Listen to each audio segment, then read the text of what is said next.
আমরা কোড ব্লকের theme change করার জন্য প্রথমে যাব সেটিং, তারপর এডিটর, এরপর সিনট্যাক্স হাইলাইট। এখানে আসলে দেখতে পাবো শুধু একটি থিম দেওয়া আছে ডিফল্ট।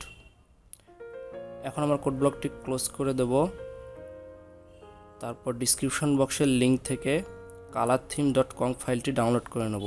এই ফাইলটি ওপেন করলে দেখতে পারবেন এখানে বেশ কয়েকটি থিম অ্যাড করে দেওয়া আছে। এরপর এটিকে ক্লোজ করে দেব। স্টার্ট মেনু থেকে কোড ব্লক ফাইলটি খুঁজে বের করব।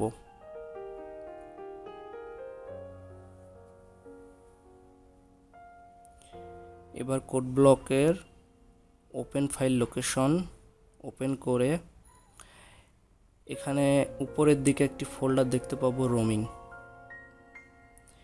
এরপরে আমরা কোড ব্লক ফোল্ডারটি খুঁজে বের করব।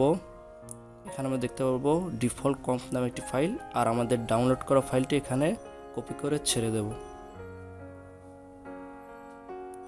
এরপর আমাদের খুঁজে বের করতে হবে কোড ব্লকটি কোথায় ইনস্টল আছে।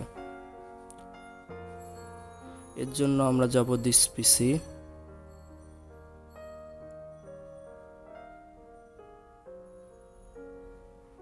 তারপর সি ড্রাইভ, এরপরে প্রোগ্রাম ফাইল, এরপরে কোড ব্লক।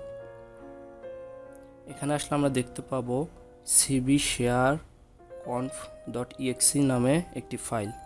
এই ফাইলটি রাইট ক্লিক করে রান অ্যাজ অ্যাডমিট করে ওপেন করে নেব। এখানে সোর্স কনফিগার ফাইলে আমরা থিম ফাইলটি সিলেক্ট করে দেব, আমাদের ডাউনলোড করা থিম ফাইলটি।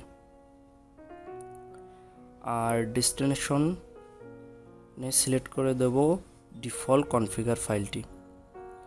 এরপর লেফট পার্টে আমরা সবগুলো থিম সিলেক্ট করে দেব।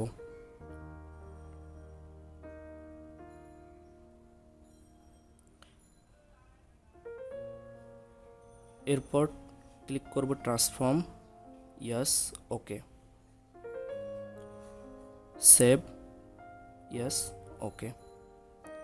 এখন ফাইলটি ক্লোজ করে দেব আর কোড ব্লক ফাইলটি ওপেন করব।